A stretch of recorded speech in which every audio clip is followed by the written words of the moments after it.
kultūros ministras Arūnas Gelūnas. Buvo mano įsakymu sudaryta darbo grupė, kuri šitą keblią susidariusią situaciją turėjo spręsti remdamasi savo narių kompetenciją. Tai daugiausia buvo statybos ekspertai, paveldo ekspertai, architektai, įvairūs žmonės, kurie susidūrė, nesakau su tokio masto, nes tai precedento neturintis projektas, bet su panašiais darbais, atkuriamaisiais, paveldo rekonstrukciniais.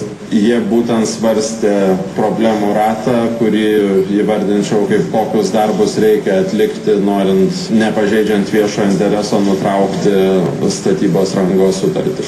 Tai tas sąrašas buvo bandytas iškristalizuoti, įvardinti ir nutraukimo sąlygas, kad sutartis neišvengiamai būtų nutraukta. Dėl to, kokius darbus atlikti būtina, o kokius nebūtina, tai vyko ekspertinė diskusija. Mes dėl to ir norėjom, kad žmonės vertintų ne politiniu žvilgsniu, o ekspertiniu. Ir toks laiškas buvo suformuluotas su sąlygomis ir išsiųstas Vilniaus papėdėjai, kuri yra akcinės bendrovės Panevėžio statybos tresto ir partnerių Tikroji ūkinė bendrija. Tai yra ta kompanija, kuri atkūrinėja Valdovų rūmus. Tai yra tiesiog toks techninis susirašinėjimas. Dabar prognozuoti rezultatų turbūt būtų sunkoka. Aš manau, kad dabar yra tokios techninės dėrybos, kokie darbai būtini, kokie ne. Techninių dėrybų objektas kultūros ministras sudarytos darbo grupės numatyti 10 būtiniausių darbų, kuriuos prieš palikdamas Valdovų rūmų statybo aikštelę turėtų atlikti Panevėžio statybos trestas. Čia yra sąrašas 10 darbų, tokių kaip priešgaisrinės sistemos įrengimas, šildymo, vėsimo, vėdinimo sistemos įrengimas, kurie užtikrina pastato tinkamą funkcionavimą ir kur atėjęs kitas rangovas, mes manytume, galėtų neprisimti atsakomybės tokios kaip tas, kuris vykdo darbus.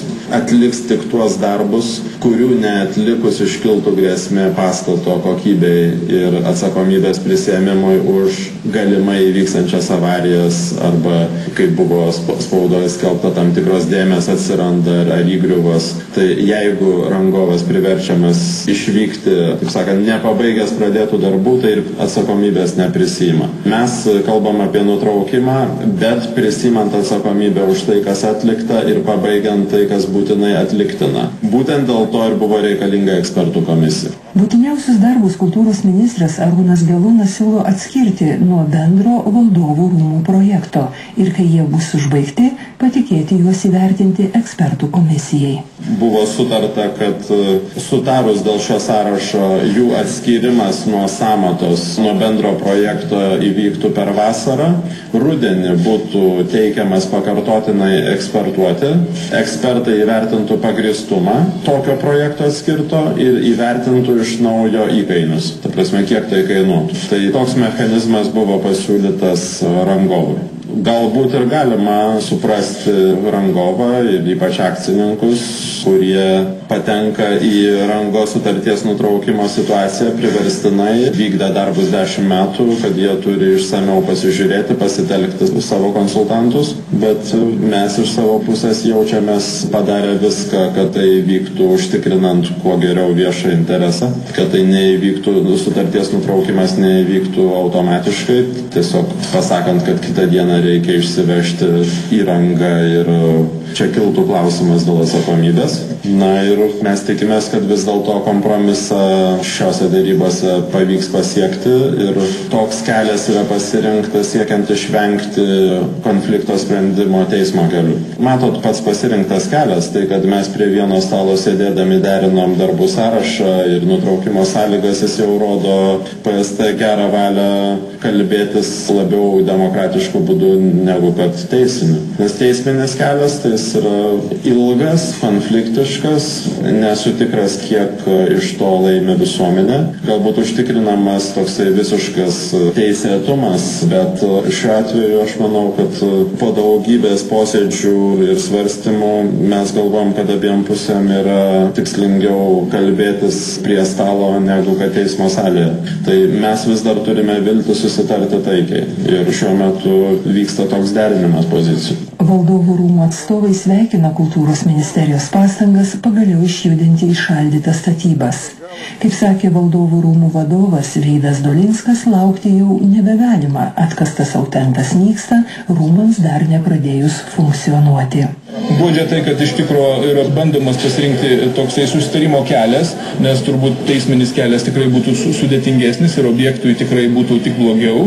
Mes kaip muziejus esame aišku suinteresuoti, kad kuo greičiau išsispręstų ta teisinė kolizija ir nors dalis rūmų galėtų funkcionuoti, nes dabar dirbame sudėtingomis sąlygomis, nors lankytojų turime ir renginių rengiame kartais daugiau negu daugelis atidarytų muziejų, seniai veikiančių, bet didžiausia problema tai yra net galbūt ne tos dėmės, kurios yra ant sienų, nes tai yra dar nebaigta statyba, ten kai kur parapetai nėra uždengti, nes nebuvo pinigų, ta prasme apskardinimo, tai tie dalykai yra pataisomi. Kai Panevėžio statybos trastas pridavinės objektą, jokių, aš manau, šitokių dalykų tikrai nebus, nes priėmimo komisija tai žiūrės ir atkreips dėmesį.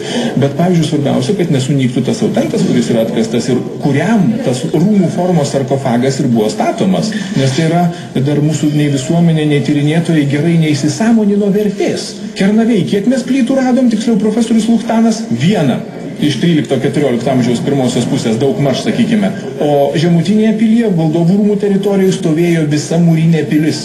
Galim net kelti hipotezę, nes datuojam labai tiksliai tos mūrus, kadangi poliai yra pačioje mediniai, kad tai yra dar 13 amžiaus pabaigos, 14 amžiaus pradžios mūrai. Tokių Lietuvoje tiek daugiau iš viso nėra. Niekur nėra. Vadinasi, iš čia prasidėjo mūro civilizacija Lietuvoje, kuri ankstinama yra mažiausiai 100 metų. Iš čia Gediminaičių dinastija iškeliavo į pasaulį. Kultūros ministras Arūnas Gelūnas neatmeta galimybės, jog valstybė, neradusi kompromiso su Panevėžio statybos tresto bendrove, gali pradėti bylinėtis. Tačiau tai būtų ne tik ilgas, bet ir brangus kelias, o Valdovų rūmų atstatymo sąmatos jau seniai viršyje įsivaizduotas sumas. Valdovų rūmų atstatymo kaina per 10 metų pabrango daugiau nei 3 kartus. 362 milijonai dabartiniais vertinimais yra visa suma, o 230 maždaug milijonų yra jau sumokėti. Tai iki pabaigimo preliminariai, labai preliminariai vertinant, trūksta virš 100 milijonų, 130 milijonų maždaug. Bet šie duomenys yra apytiksliai ir mes labai mielai pasitelktume dar vieną ekspertizę, kad būtų preciziškai patikslinti.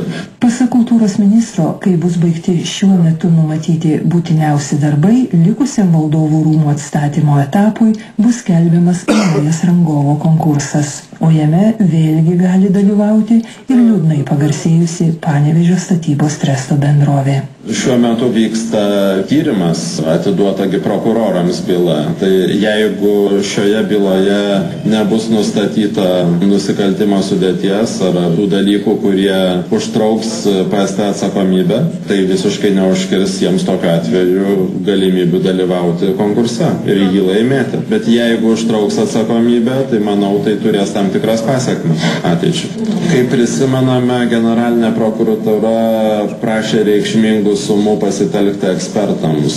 Šis prašymas, mano turima informacija, nebuvo patenkintas, tai aš suprantu, kad procesas veikiausiai užtruks tyrimas.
Aha.